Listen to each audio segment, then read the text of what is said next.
what would you say you have as far as assets under your company's management now? So between all the multifamily properties, the total value is almost $100 million. And your specific niche of real estate, how did that come to be? We're the weird ones in real estate because we actually flip and wholesale and sell finance and do creative finance with land, out of all things. How do you ensure that you balance business with personal life for your wife and for your daughter? So one thing we do is we do.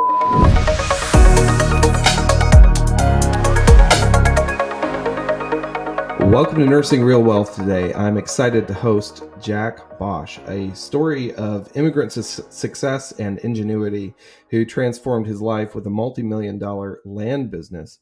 Jack is a real estate investor, financial expert, best-selling author, and the host of the Jack Bosch Show podcast. Alongside his wife, Michelle, he has flipped over 5,000 properties and developed the Forever Cash model, helping over 1,000 people become millionaires. Jack, welcome to the show. Glad to have you on. Thank you for having me. I'm excited to be here. Yeah. Well, let's kick the show off by starting a little and telling a little bit of your story of your move from Germany to the United States. About when did that happen, and what was sort of the impetus to come here? So it happened 1997. So I'm here for quite a while now. It's 27 years to be exact. As a matter of fact, I just celebrated half of my life in the United States because I'm 54 now and I came here at 27. And just as of August 18th, 2024, that's the date that I got here, August 18th, 1997. I'm officially 27 years here. And somewhere in the next couple of months is literally the time when I'm like, spent, or pretty much that date is the date when I'm spending more than half of my life in the United States already. I'm from Germany. I came here. How do I came here? Why did I come here? Let me first say I'm happy here. I'm an American citizen now, but I never planned to be here. So I was in college. I was doing a master's. And in that last year, I had the opportunity to do a 10-month exchange program with an American university that other people I knew had gone to. It's a well-known partner. Well, the school is not well-known, but it's a partner university where every year a bunch of Germans from that college that I went to in Germany went there. So I was like, you know what? I need to improve my English. I wanted to do the German career. I wanted to do the nice corporate career. That was in my mind, nothing else, really box thinking, get a good education, get a good job, work until you're 65, and then retire and do a career on the way. So it's like, okay, gonna go up the career ladder. So that's my plan. So I subleased my apartment. I jumped on that because I realized in order to be even more attractive for German employers in a more and more international world, I need to speak better English. So my English was good enough to pass and go into college, but like really business English, it wasn't there. So I accepted. I went. I applied. I got accepted. I went to the U.S. Never been to the U.S. before. Landed in Chicago, and this school was like Western Illinois University, middle of the road school, 5 hours away from Chicago. So I landed there, took a taxi to the Union Station, took a train, drove down, rode down there. Then one of the university people picked me up, brought me to a dorm, and then I spent 10 months there. But the thing is, during that process, I really started enjoying it in the United States. And then there's this little thing that happened that a few weeks into it, this young lady crosses my path, and I was like, "Ooh, who's that?" I was like, and so I meet her again a few weeks later, and then I invite her to the date. And long story short, we're now married 23 years. And she's an immigrant from Honduras, Central America. So she came herself from another country, and so we decided both of us liked it here in the US, and we wanted to give this relationship a chance. So it's like, you know what? If it works out, great. If it doesn't work out, it looks good on my resume to stay an extra year or two in the US. So I got a job because when you go to college, when you go to university for a year, you get an automatic work permit for 1 year in the US. And I think that's, at least back then, I think it's still the case. So I found a job that's willing to give me that job and then also potentially willing to sponsor my visa and help me all the way to the green card. But at that point, there's like, hey, let's see if this all works out. And so we moved to Chicago. Yes, it worked out. As I said, we're married now, and so I never got back. Never came back. I mean, we go every summer to visit family in Europe. Like my wife calls it our annual pilgrimage to Germany. we go visit my brother, his family, friends. This year I spent 3 months in Europe just hanging out and took a sabbatical and just like spent time there. Walked 500 miles through Spain, did like a 500-mile walk, kind of like a spiritual pilgrimage in a way. Again, that word, but but that's what it is. So that we decided to both stay here. So that's how it all started. So it started off as an exchange program, and you ended up getting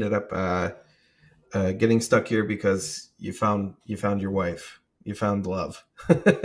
Love and I mean also I had never been to the US and it is a wonderful country. I mean it's like there's a lot of people right now, particularly in the election cycle, every left bashes right, right bashes left. People talk about all this kind of stuff, but people don't forget that this is like you come into this country and you speak with an accent and people are just like, oh, where are you from? Oh, Germany. Oh my God, my uncle thing. I'm 17th generation German or thing. And then like they're just everyone talks to everyone. You walk in a bar, you sit at the bar, and immediately you start talking to people.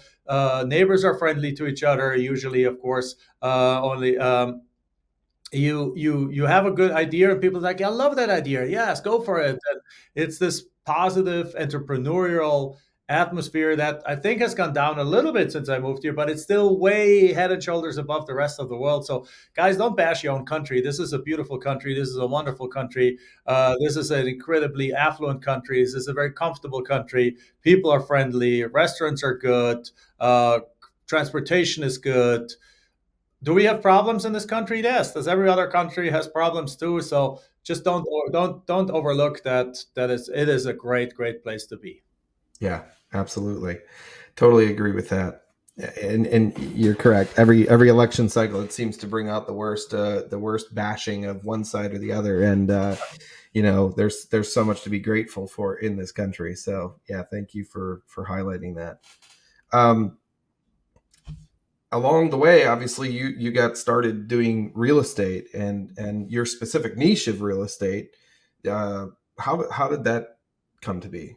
Yeah, so we're the weird ones in real estate because we actually flip and wholesale and sell a finance and do creative finance with land, out of all things.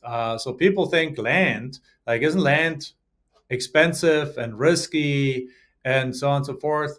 And it can be if you do it the wrong way. Like if you, but people think about when they hear land is they think about the downtown Atlanta, downtown Phoenix, downtown LA, 2 acre lot that's worth $25 million and that somebody's going to buy to put a $500 million high rise on it. And if you do that during the wrong cycle of the economy, you can lose your shirt and that of a whole bunch of investors too. That's not what I'm talking about. What I'm talking about is we focus on land, either little infill lots in residential areas, basically 35 houses, one empty lot. The houses are worth 400 grand. The lot is worth 100 grand. You get it for 60, sell it to a builder for 90, make $30,000. Do a quick wholesale. I'm talking about 2 to 5 acres out half an hour outside of town that somebody wants to live on and commute to the city. Somebody wants to retire on because of cost of living is cheaper. Somebody who just wants to buy and hold on it while the city moves around it and that goes up in value. And those lots are worth $50,000. You put them on a contract for 20, sell it to somebody for 40, make $20,000. We're talking about 20, 40, 80 acre lots 2 hours away from town that somebody with an RV, somebody with an ATV, somebody likes hunting, somebody likes the outdoors, would like to have their own mini ranch, their own place away from it all. And these lots are worth $100,000 or 50 to $250,000 typically, and you pick them up for 60 cents on the dollar and sell them for 80 cents on the dollar. So you take a $250,000 property, put it on a contract for 150, sell it for 210, make $60,000. That's what we're talking about. And you do that without even putting your own money into the deals by simply just putting on a contract and passing the deal on. Classic wholesaling, just with land.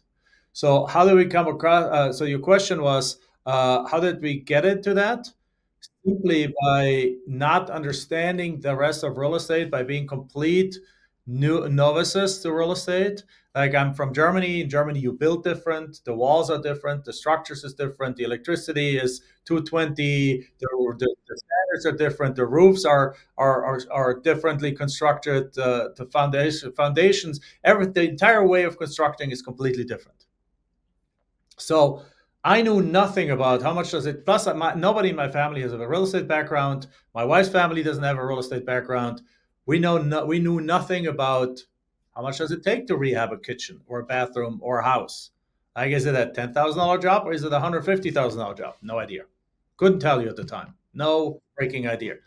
So what we came across though is people that the next thing we looked at after not being able to figure that down, we got some deals under contract and we backed out because again we had no idea what to do with them or how to really deal with them and tried to wholesale them and we had estimated everything wrong. Next thing we stumble across people that haven't paid their or property taxes properties where the owners had not paid property taxes. And and so we're like attended deed auction, attended tax deed auction, tax lien auction. We're outbid on the tax deed auction. Bought some liens on the tax lien auction, but they were redeemed. They were paid off a few weeks later. It's like okay, failure. Next thing we then come up with a thought. And the thought was, if somebody doesn't pay their property taxes, what blew us away was the fact that there's even people who haven't paid their property taxes for years. Like in California, for example, if somebody right now we're in 2024, if the state of California puts up or a county puts up a few hundred properties for auction twice a year, once or twice a year, if they put up an auction right now in 2024, those people have stopped paying property taxes 6 years ago in 2018. So a thought came up, and the thought was, well, if those people don't want their properties anymore, didn't they decide that they don't want their properties anymore back in 2018? Well, there's nothing we can do about those anymore, but aren't there people who last week or last month or last year decided that they don't want their properties anymore, whose property are going to come up for auction in 2030, but nobody even knows about them? What if we go and figure out who those people are, get their names and contact information, send them a letter, and see if they're not willing to sell us their property for cheap? Because if we get it right, if that thought is right, somewhere in there, these people should have said, well, I don't want it anymore. You can have it, state, give it away. And they're mentally ready to walk away from that property and get zero for it. So anything above zero should spike their interest, right? So we tried it. We went down to the county. Nowadays, you can actually tap into databases and at your fingertips pull that data like this. But back when we started, none of that existed. It was 20 years ago or so, 22 years ago. In 2002, we started with this. And we went to the county, we went to the tax collector and the assessor, and we got both of their lists because one of them has the mailing address, the other one has the tax information. So we combined those lists, and then we sent out some letters to the people that owe property taxes. And for whatever reason, only the landowners called us back. Nobody with a house called us back. But a bunch of people with land said, like, yeah, I've owned this land for 30 years. I don't want it anymore. If you want it. And so we picked our first piece of land for $400 and sold it. Literally, we bought it, drove up there, put a sign on the property. The neighbor comes across from the street and said, like, what are you doing here? It's like, we're selling the property. It's like, great, I want to buy it. And he bought it on the spot for $4,000, which is only a $3,600 profit, but it's 10x our money. And it's a proof of concept because it doesn't really matter. It's like we now teach this, and I tell my students, first deal. Of course, a $50,000 deal is better than a $5,000 deal, but don't focus on optimizing the deal. Just focus on making it through all the way through the deal because you're learning the steps and you're getting paid learning the steps. And even if you only get paid $5,000 for that first deal, who cares? Because guess what? After the third, fourth, fifth deal, it becomes so normal that you now learn how to do this at $50,000 and even $100,000 deals. Like, so, and why did we even start it in the first place? Is because we had jobs. Like after graduating, we got those jobs, and we were just miserable. Like I didn't enjoy it. I had a job that I had 100% travel. I left Monday morning at 5 in the morning. I got in the car, went to the airport that had a 7 o'clock flight, flew somewhere hour or two away, like from Chicago to Detroit, or when we moved to Phoenix, we flew to LA or to Colorado, and and basically walked into an office at 10 o'clock at a customer site because I was at a software company with software implementation. And I'm not even a software guy. I was more like in the business development and a business analyst. I was a business analyst for them. So I anyway, I still had to learn the software. I didn't enjoy it. I didn't like it, but I took the job because it's the only job I could get that would sponsor my visa. And I basically bit the bullet. And I was like, sometimes in life, you have to do what you have to do in order to bring your family forward, in order to accomplish the things that in life that you want to accomplish. And in this case, I didn't want that job. My career ambitions were in a completely different field. But I was like, if I want to have a chance with this young lady, if I want to have a chance to stay in this United States, then I got to take the job that is willing to pay me a green card, whether I like it or not. And I got to bite the bullet and see it through all the way to the end. And in this case, it took 5.5 freaking years to get this done. But after 5.5 years, I had the green card. But 2 years into it, we were so miserable because we love being together. And in this case, I was 100% separate. I was 100% travel. That we basically started looking around and started. The plan was to create a plan, find something that we can build up while the job pays the bills and while the job gets us the green card. We can build up something. And then when the green card hits, we can quit the job and we can go full time here. And that's what we've done. And that's what I also recommend to our students right now. Don't quit your job right away unless you have a bunch of money on the sideline that can pay your bills for the next year or something like that. Don't quit your job right away. Build this part time so that once you then have built $50,000, $100,000, or $200,000 in profits, you now have the confidence and the proof of concept and the deals under your belt that you can say, you know what, I need to quit my job because my job is taking up 8 hours producing $75,000 a year, and this one is taking 10 hours a week, 8 hours a day, and this one is taking 40 hours a week, and this one is taking 10 hours a day. And with 10 hours, not sorry, let me say that again. This job takes me 40 hours a week and produces 75K a year. This one takes me 10 hours a week and it's producing $200,000 a year. This is costing me money. If I can just double my time over here and have a part-time job, I can do much more. Like one of our students right now started in January, and by July he is at $300,000 and $289,000 in profits, and working from 9 in the morning till 1 in the afternoon on this business. I was just looking up a statistic I recall, but yeah, 60% of people report being emotionally detached at work, and with 19% of those folks reporting that they feel completely miserable. Yeah. So there's a small margin of people that enjoy their job, but there's a lot that don't.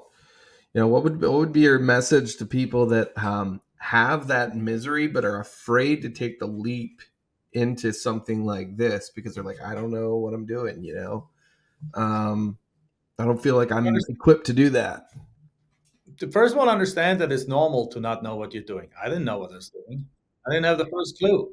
So the first thing is go get yourself educated about what's even possible. Learn the terminology. Heck, I didn't know what a 2x4 was when I started. Like 2x4 what? 2x4 inches, a square thing, until I understood these are the wooden sticks that they used to build houses.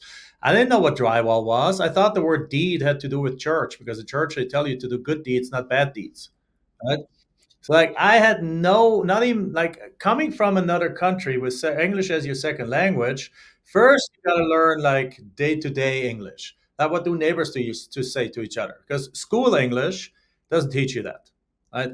Then I had to learn business English because I was getting thrown into this business world where I had to learn. I was having a headache every single night because I was just trying to catch up and like learning technology language, business language, and this kind of stuff. And now you get into real estate, and it's a completely new field. And I knew nothing of the terminology of real estate.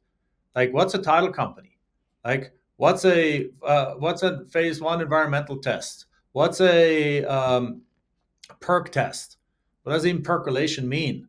Right. So, like, what do you? Now I have all these answers. Of course, now it's second nature. We've done 5,000 deals. So be aware that this is the most normal thing in the world is to not know anything.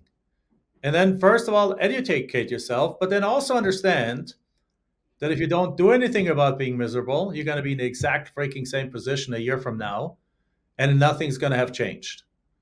So turn off Netflix, turn off the reels on Facebook and Instagram and things like that, and just spend half an hour a day while driving to work or not driving to work. Listen to a real estate program, to a real estate podcast, to a real estate things, and start learning the freaking language. The next thing is start looking what the options are. Like you started a while ago, and now you found your niche in the private lending industry, right? People don't even know that. Many people don't even know that industry exists. Most people don't know land exists. Most people have never heard about it. Like I've been screaming it off the rooftops for 16 years, and still 90% of real estate investors don't even have a clue about what we do here.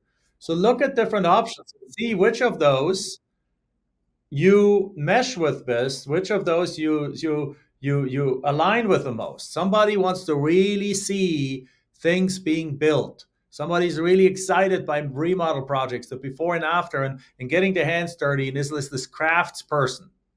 You wouldn't find me close to a hammer if my life depended on it. Right? I'm just not interested in hammers. I literally in our house, if we let's say we buy a painting or so, or a mirror, we buy a new mirror. I hire a guy to come in to hang the mirror up, not because I'm too good to it or anything like that. No, forget that. I'm just like everyone else. It's because I suck at it. Like I can put that mirror up straight, but once you take it off, you'll find 15 holes in the back. Because until I got it right, I probably had to drill 15 holes into that thing. Versus an skilled person comes in like boom, boom, boom. So fix and flip is not my thing. I will never be happy with it. I don't want to deal with contractors. I don't want to deal with the city. I don't want to deal with Home Depot. I don't want to deal with theft. I don't want to deal with people that don't show up. I don't want to deal with any of that stuff. But land flipping, I can do from home. I can do by simply optimizing a couple of business systems. I don't ever have to see the property. I don't have to meet with the seller in person. Sometimes you have a phone call with the seller. I don't have to meet with a buyer. I can literally run this from anywhere from my home. So for me, given that I also had a job with 100% travel, it was the perfect fit that we stumbled into. Awesome. Yeah. No, Yeah. that's fantastic. And I, I don't know as much about land as I probably should as well, but I've got a few friends that do land, and it does have, a lot of perks. We as private money lenders, we're always evaluating the current condition of the house, and there's so many different variables that, I mean, certainly with land, you got to care about floodplains and things like that. Yes. But there's a little bit less, that needs to be considered there for sure. So And you have to consider it more. For example, if you lend on land, you have completely different consideration than if you just wholesale it. Like, I don't care if there's a floodplain on it. If I can get the $50,000 piece of land on a contract for 20 grand and I can sell it for 40 again or to somebody else, they do the analysis. And as long as they come up with a reasonable, if they come to the conclusion that that land fulfills all the criteria that they need for it to fulfill, then they're going to buy it. I just got it cheaper because I'm dealing with people that don't want it anymore. By the way, we no longer deal with tax delinquent people. That's only how we got into it. We very quickly realized that there is 100x more people that still pay their property taxes every year, but they're just not interested in the property anymore. They're grudgingly paying the property taxes. They're getting the tax bill, and they're like, "Oh man, every year I have to pay $2,500 for this thing. I haven't even gone out there for 20 years. Well, one of these days we just need to sell that thing or get rid of it. But okay, I'll pay it one more year." And they write a check and they send it in, and that's how or they send a wire or whatever, they pay it online, and that's how it is. But now when we contact them, they're like, "Oh my God, hallelujah! Yes, where have you been all my life?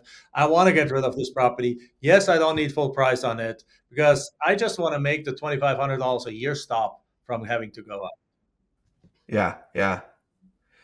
So just shifting your marketing plan, what's the biggest shift there to go and finding those kinds of people versus tax delinquent? Tax delinquent kind of makes sense. You go to a county recorder, but how do you find a person that's motivated but isn't delinquent, doesn't have any of those other triggers. Yeah.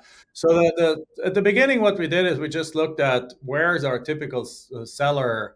What do they have in common? And what they had in common is that they either inherited the property, which means they actually counterintuitively owned it for usually a very short period of time. They owned it for like a couple of years only, which you would think that somebody owns a property for a couple of years is not interested because they just bought it. But in many cases, they haven't bought it, they actually inherited it. So it went to their ownership, they're the new owner, but they didn't buy it. The second group is the exact opposite, those that own the properties for 30 years or so, 10 plus years, but usually 20, 30 is like a really 40 years is like beautiful.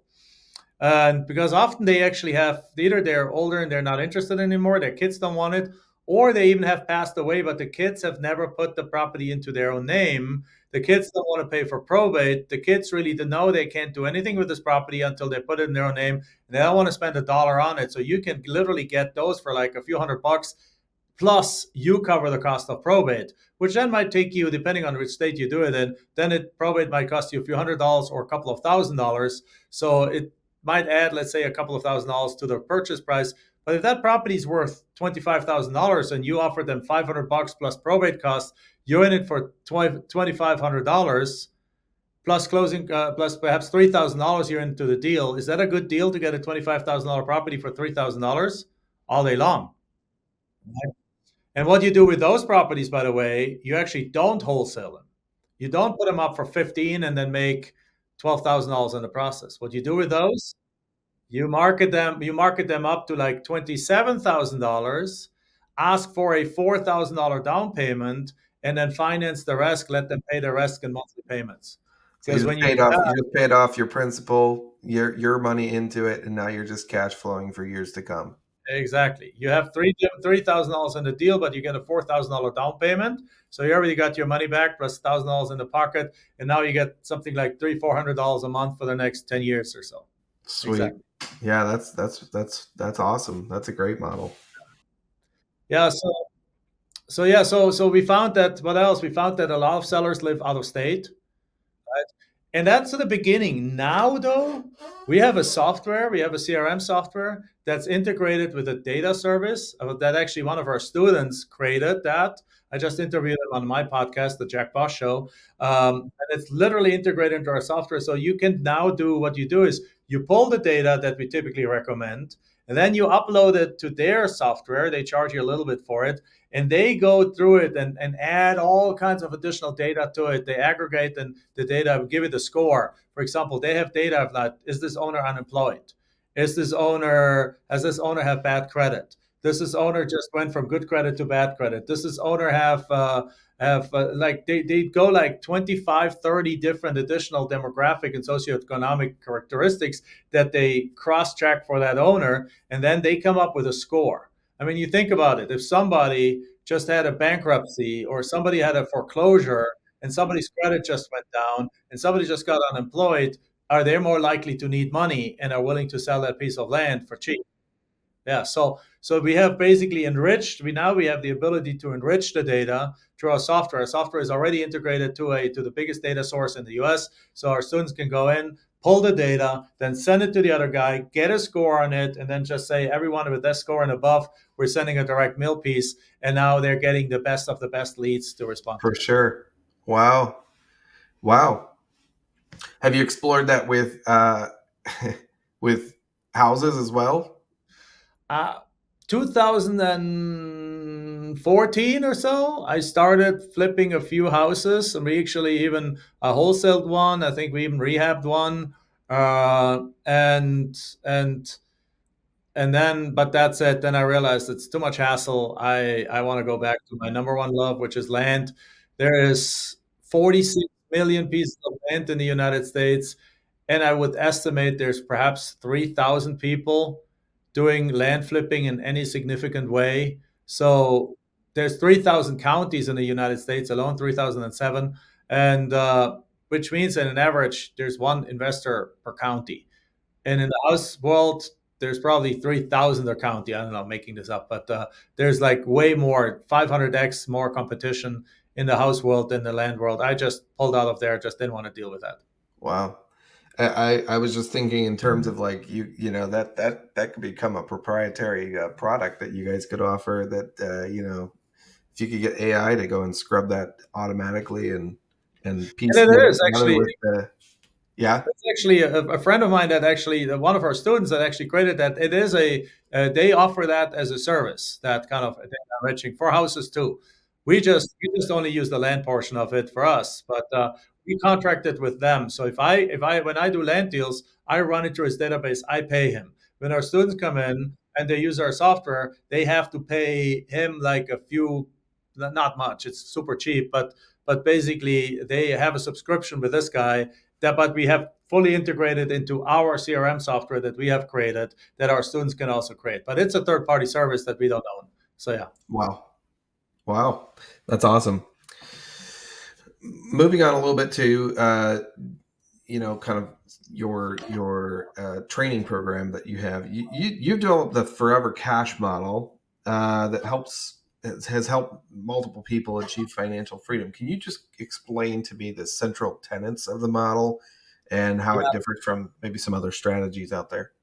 Yeah, back like 11 years ago, I wrote a book called Forever Cash. Currently out of print. You can buy second-hand copies on Amazon still. We need to bring it back on market at some point of time. I just need to write version 2.0 and read, and I haven't had the time to go over it. But there's not going to be much difference in the books because the premises behind it is the same. And the premise behind this is that there is a clear formula to win financially in life. I didn't know that formula when I came here. My dad's a middle school teacher, a high school teacher, retired. My mom's a stay at home mom. My wife's mother is an elementary school teacher, retired. Her dad passed away when she was 9 months old.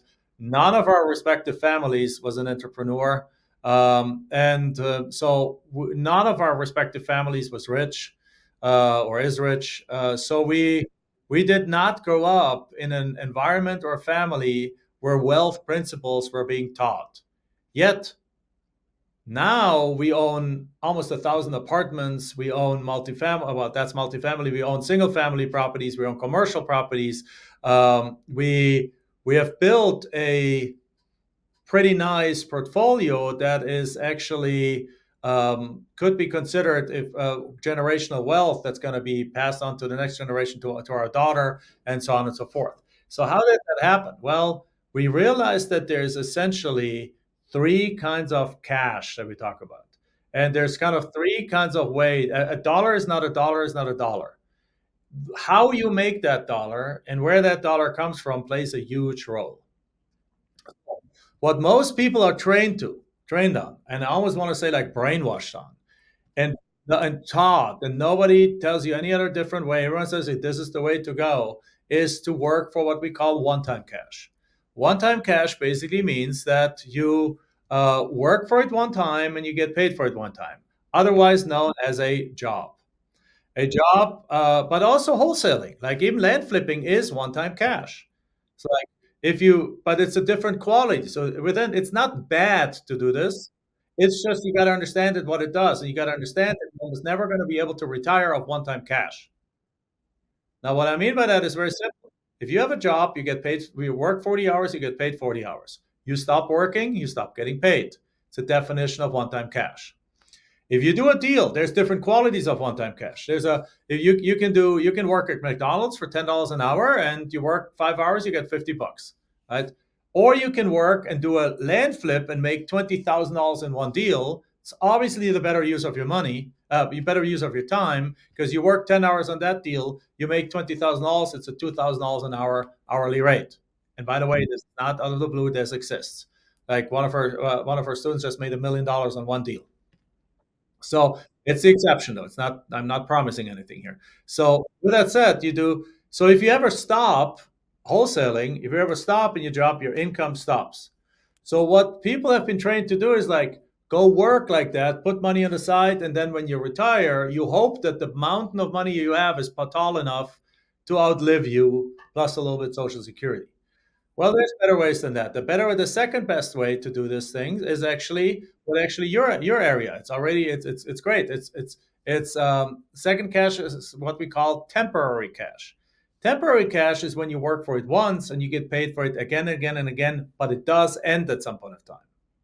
So, in other words, private lending is a great temporary cash source. You lend the money once, the money comes back plus interest, and but it's eventually it stops at some point of time. Because but then you get the money back and you relend it and so on and so forth. So you have to rebuild it again and again, and that's good. Or seller financing deals, like that deal that we just talked about. Sell it for 27, $4,000 down, but you have it under three. You got all your money back. Now this is profit. It's cash flow. You do $300 a month.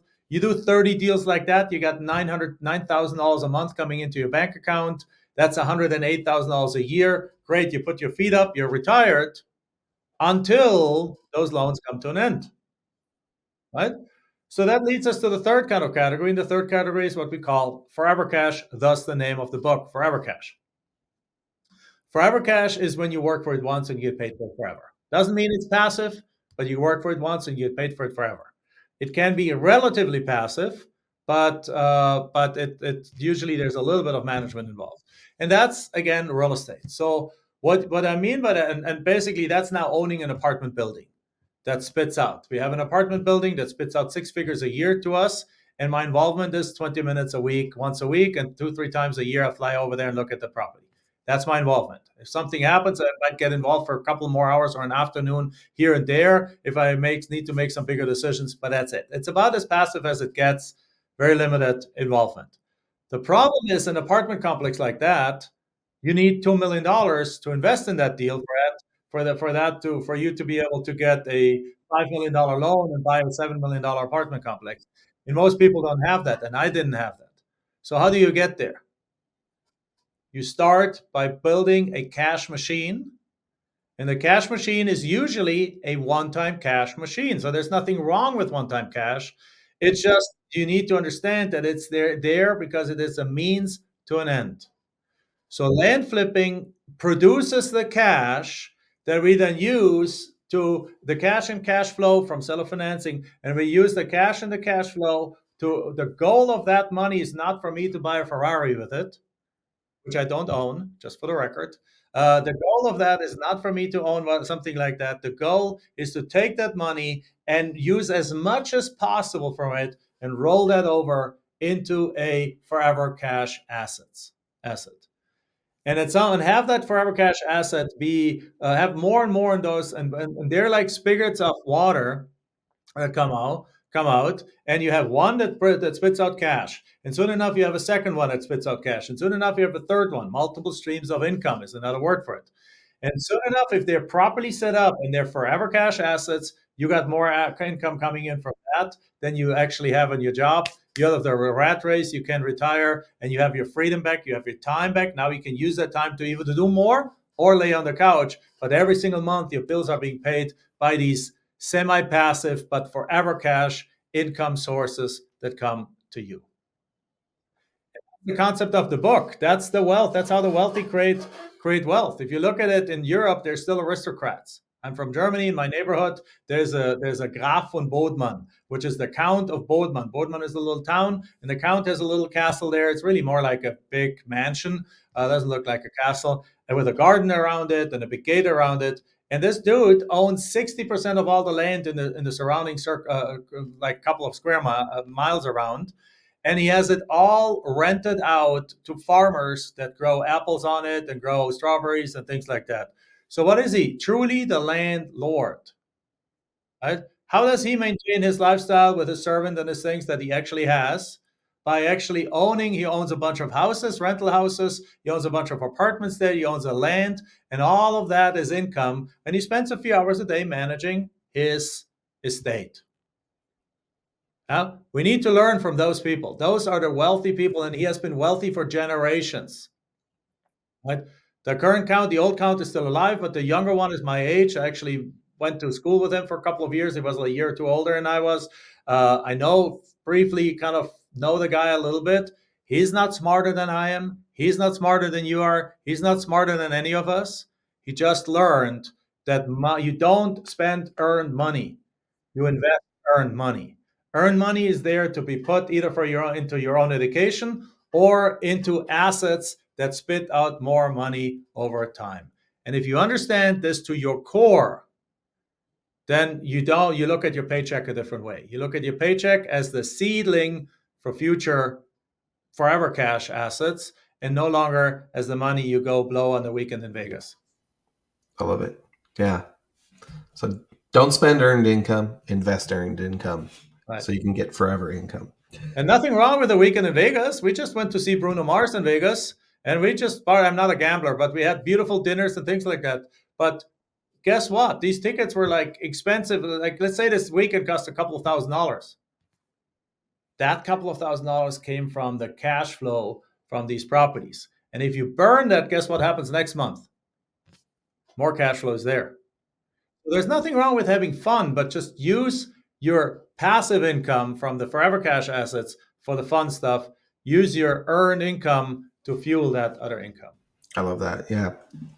We've got a component of that even in our lending business. Obviously with us, we're lending short-term capital primarily, which is the one-time cash, as you said, but then we're also raising capital for, we're able to go and fund sort of like a cheap debt option for people that are buying more expensive assets, valuable assets like multifamily, RV parks, things like that, where we'll fund maybe their CapEx expense, and it'll be a cheap debt, maybe 10 to 12% interest, which we don't really make much money on. But the back end, what we get on the back end is as a portion of equity. So we're working to get kind of inject ourselves in there. So between us and our capital partners, we'll take a slice of the equity forever in that deal. Beautiful. Yeah. Yeah, Exactly. That's a great way, and there's so many creative ways to make that happen. We just stumbled into land flipping and to getting these lots for 10 to 50 cents on the dollar, which is huge discounts, of course. Turn around, make nice cash checks, also sell them as self-financing, great cash flow, and then take those two things. And yes, we quit our jobs, and then part of that needed to maintain our lifestyle. But we stayed in our starter home. Back in 2001, I bought a $151,000 three-bedroom, two-bath starter home. We stayed in that house all the way till 2007 when we upgraded to a beautiful 4,500 square foot home. But all through that, we took us 18 months to become millionaires.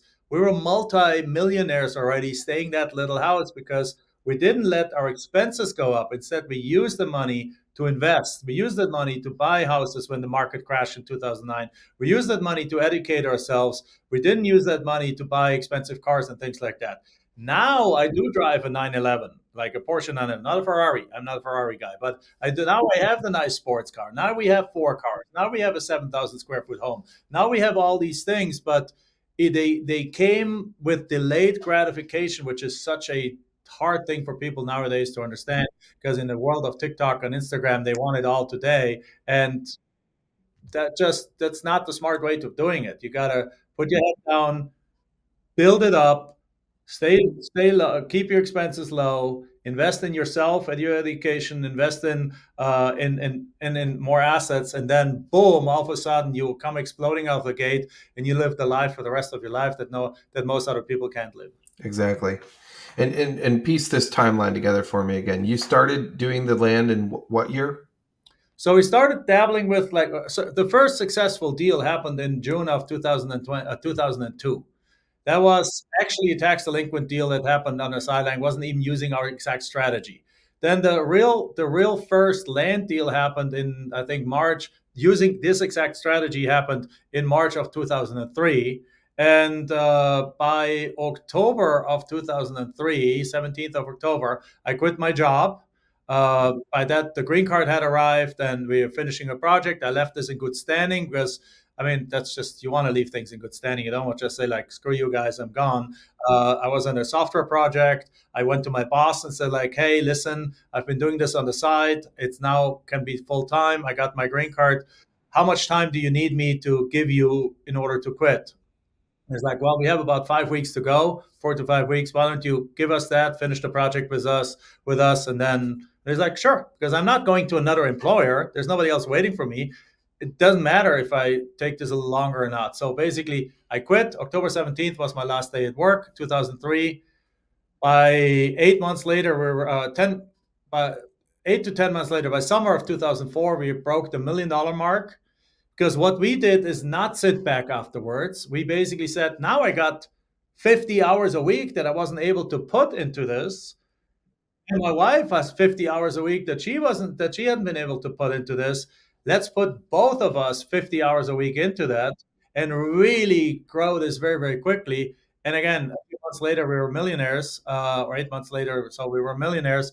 And then 2 years later, we had broken the eight-figure mark, and then 2000, a couple of years later, 2009 happened, which was America was for sale, and we were able to start buying assets like crazy. We were buying rental houses, and then we transitioned into we added multifamily to it, and then 2008 we added coaching to it. So we started teaching people what we do because nobody was doing this in the country. And with the housing market going down, people were losing their shirt, but our strategy continued working. Prices went down. So we went from making $40,000 on a deal to perhaps only making $18,000 on a deal because you buy cheaper, sell it cheaper.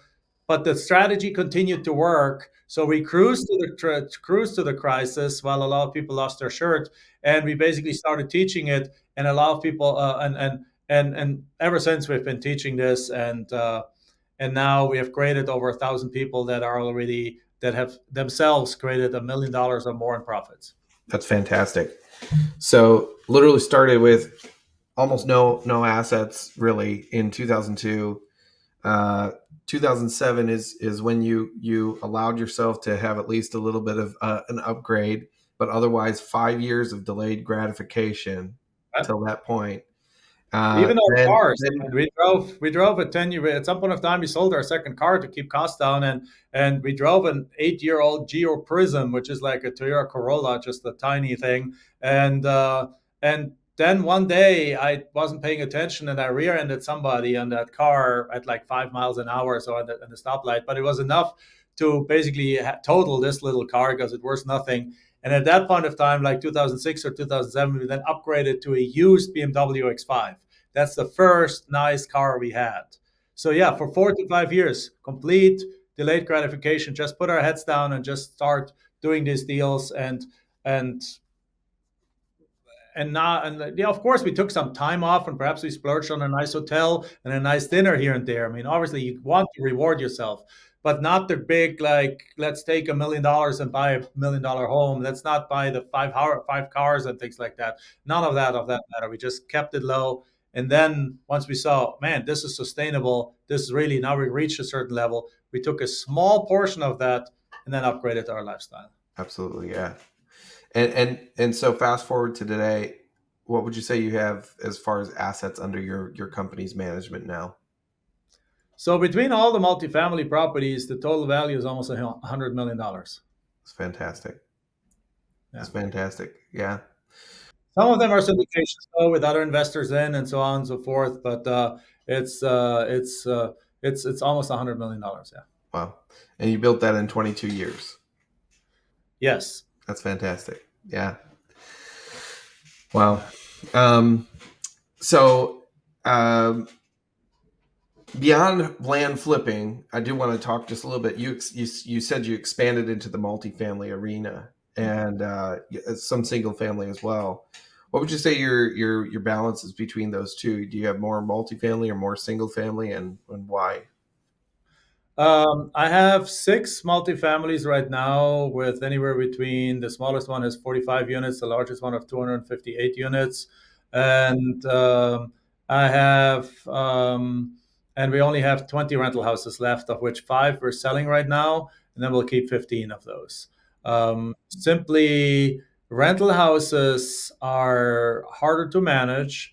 Um, Particularly if you buy, what probably the one mistake I made back in 2009, 10, 11 was I bought too old of a product. So I bought properties, usually they were built in the 1950s because they have brick walls and things like that. We didn't know what happened in 2009. We thought the world coming to an end. We thought like we might get into this 10-year-old depression and recession or something like that.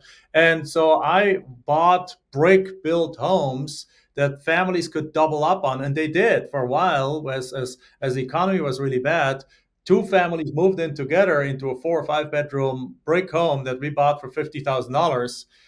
But had I paid $70,000, because prices were so low, had I paid $70,000, I could have gotten a nice stick built home in the suburbs. So, and that was 2 years old or 5 years old, right?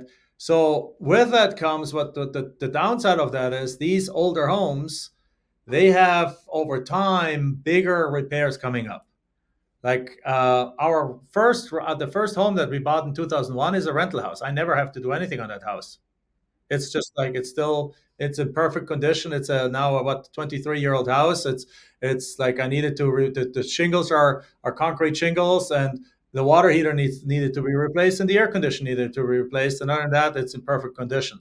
Those other houses don't. So what happens is in some of these markets, over time the value of these houses went up, but the cash flow was horrible. So we just simply, every time, let's say we had 17 houses in Cleveland, already sold them. But last year, a couple of years ago, we sold them all. But these 17 houses in Cleveland, they would be rented at an average of $1,000 a month. That's $17,000 a month, minus like some smaller repairs and things like that. But every freaking a single month, a furnace or something went out, and it cost us 10 grand, right? Or water leak happened in the basement, and it cost 20 grand. And we literally made no cash flow on these properties. So after trying that for a bunch of years, we're like, you know what? Let's sell those things, and we sold them. Luckily, they had doubled to tripled in value, so we made money on the appreciation, which was predictable because we bought them so cheap. Eventually, they have to catch up. So we sold them, and we rolled that money over into other things. But on the multifamily side, and then here's the thing: every time a repair like that comes up, who is the decision maker? I am, right? You are. Because while we had a property management company in place, they have usually a residential property management company has you have an agreement that they decide on everything that's $500 or less. Or if you want to put it up, you can say like you decide on everything that's $1,000 or less. But a new furnace, a water leak, all these kind of things, foundation issues, when that stuff happens, it's $20,000. They're not going to decide on that. They're going to send you on. Now, then, are you going to? So it just involved so much work, and I had to be involved all the time that it just was not fun. So we sold them. The nice part of a lot larger multifamily, particularly like 70 units and up, is though that you have a leasing manager, a maintenance person, a regional officer, and then between those, they figure out everything. And then once a week, you just meet with them for 30 minutes and they let you know about the bigger stuff and you solve it. But they get three quotes, they get all these different things going. And you really don't have to do a whole lot at all on these properties other than give direction of what what your vision is for the property. So we're basically slowly getting rid of all of our single families and moving continue to move all of that into multifamily because it's just easier to manage. And there's another reason for it, very important reason. In single families, you're not in control of the property value. In multifamily, you are. Because single family doesn't matter if you have golden toilets and golden faucets and golden floors and a gold like the house is worth what similar houses in the neighborhood have sold in the last 90 days. Uh, in multifamily, on the contrary, if you double income, you double the value of the property. So in multifamily, the value of the property is a direct result of the income because it's basically calculated based on the concept of the cap rate, which basically the one way to explain a cap rate, it's a multiple of income. So five cap means that you basically that for every dollar that you increase the income, you're creating $20 in additional value on the property. So if you can create $100,000 more income, you created $2 million more value in the property, and that you can be in control of by doing upgrades, by running the property a certain way, by building a community, and we have just gotten better of that. And but the reason why we got into that is the forever cash because we started realizing like we love our land deals, we'll do land deals forever, we love the cash flow from it. But as I'm 54 now, what if I'm 64? What if I'm 74? At some point of time, I probably wanna will stop doing land flips eventually. Eventually, I want to just basically sit back a little bit. And you cannot do that if you only work for active income.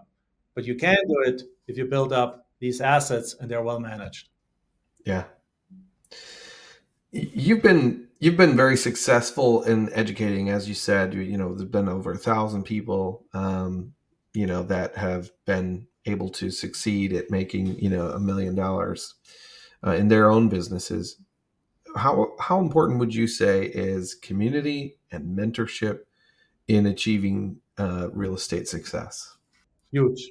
It's huge. I mean, the numbers are clearly out there. I mean, I say it right. If out of 10 people buying, out of 100 people buying a home study course, 50 don't even open it. 40 don't go through more than two or three modules, and 10% take it all the way to the end.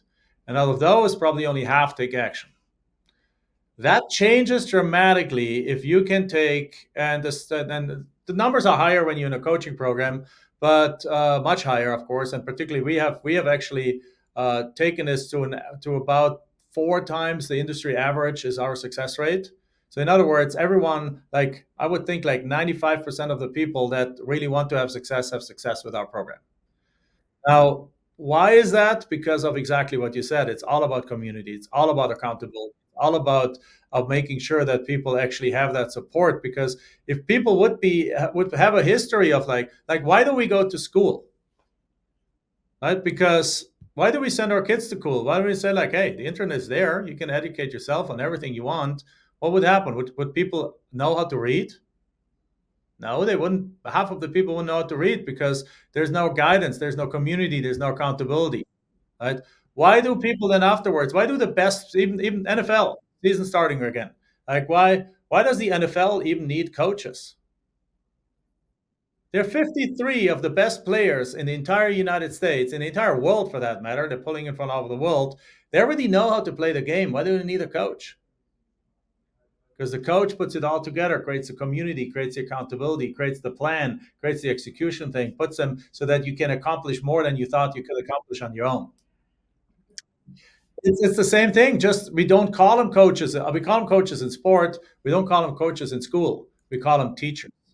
You go to university. Like somebody could say, like everything there's in math has already been figured out. Why do I need to go to college and learn math if I want to be a mathematician?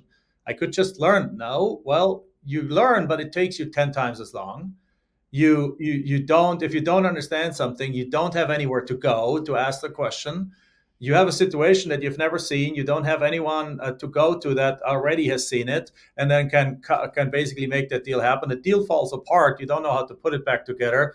But if you are in a community, if you are in a coaching environment, and particularly in one that has coaches that actually have done hundreds of deals themselves, like in our case, our average coach, no, all our coaches have gone through our coaching program. They're all 100% full-time land flippers, pulling in hundreds of thousands of dollars, some of them even seven figures on their own, and they're contributing their coaching services back into the community to help the next generation up. And they're doing group coaching and one-on-one coaching and the community and we're doing mindset sessions and so we really looked at that and it's like if I want to build the perfect program, what would I want to have in the program? That's how we set it up, and that's why our success rate is so high.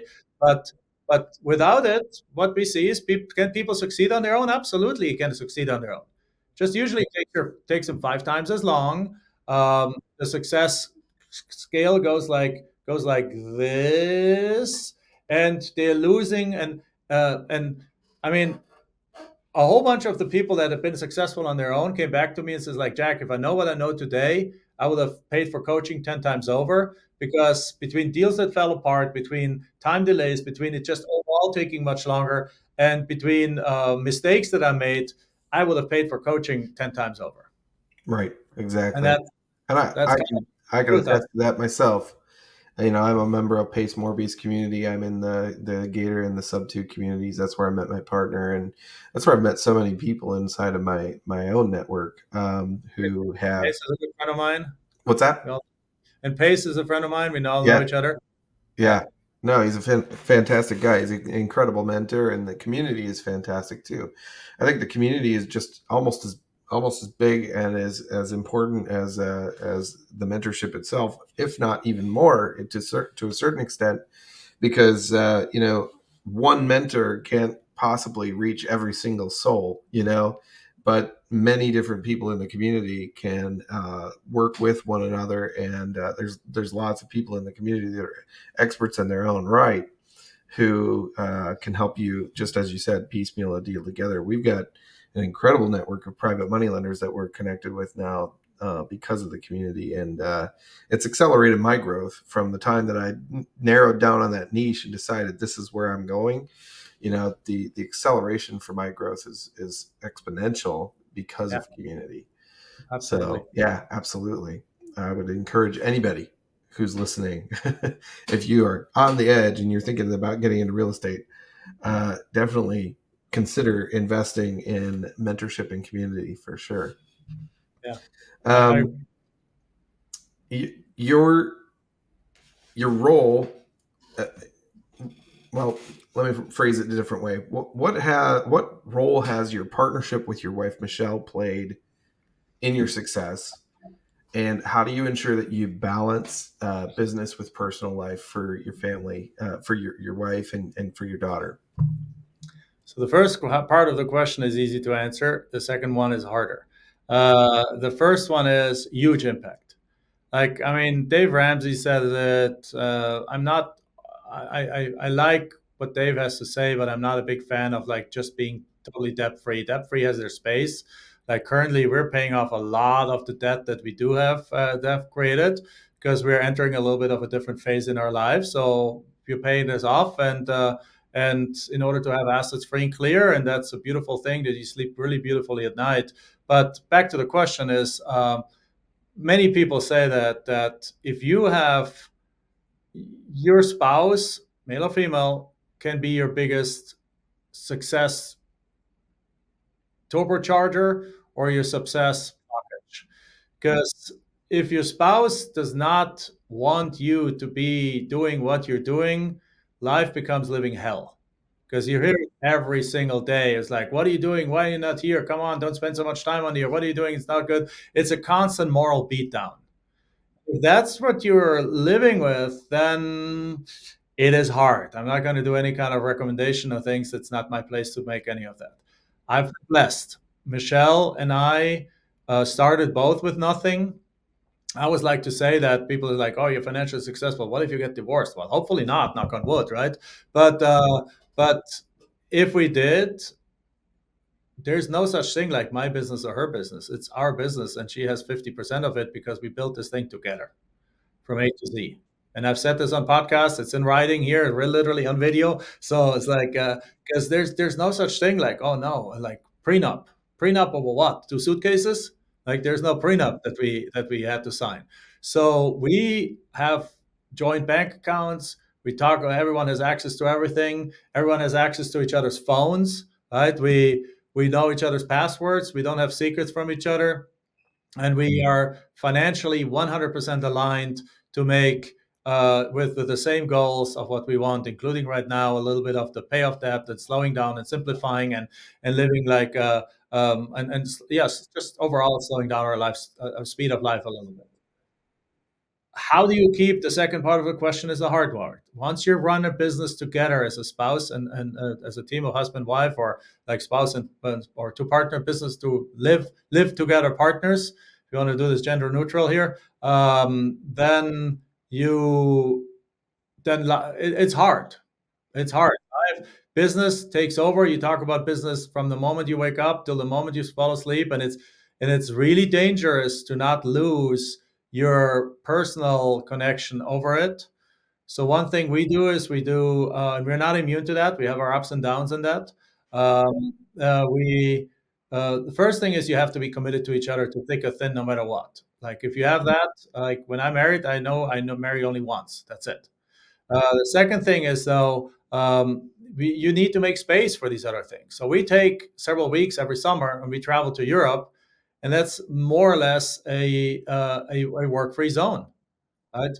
Or we go to for a month to Hawaii, and yes, I work from there. Sometimes I get up at 5 in the morning and sit from 6:30 on the balcony and a lanai, as it's called, and work from 6:30 to like 9:30, and then I've worked 4 hours, and then I say like, okay, that's enough, and then we go surfing, or we go swimming, or we go explore the island, or we go hiking, And in that, we don't talk about business, and sometimes it slips in, but we make this purpose once a week, at least once a week, sometimes more often. We're going on my calendar is blocked out usually on Wednesdays because we're going for lunch together.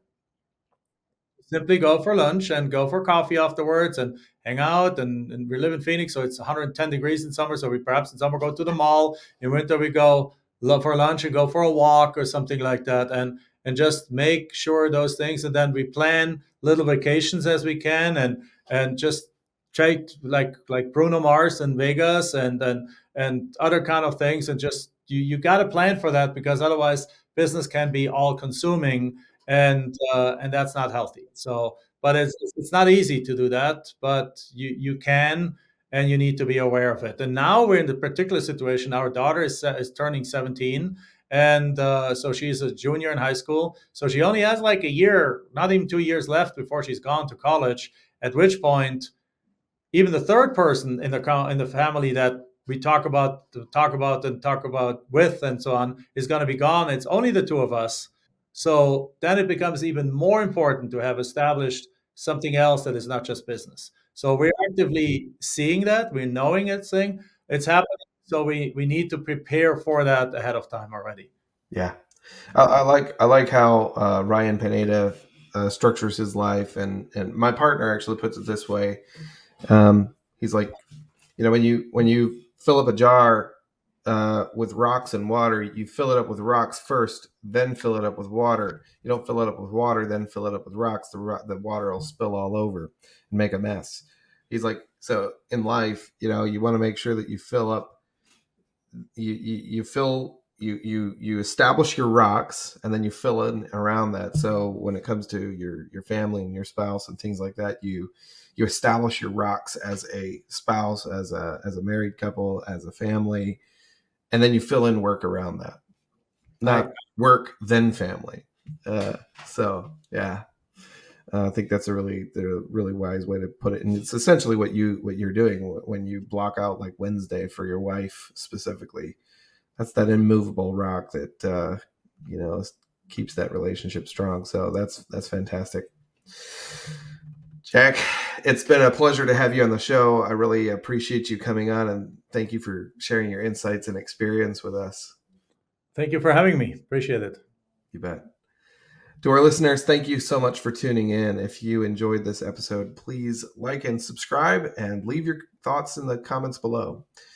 Don't miss our upcoming episodes every other Tuesday on Nursing Real Wealth, where we'll dive into more success stories and wealth building strategies. Have a great day. God bless.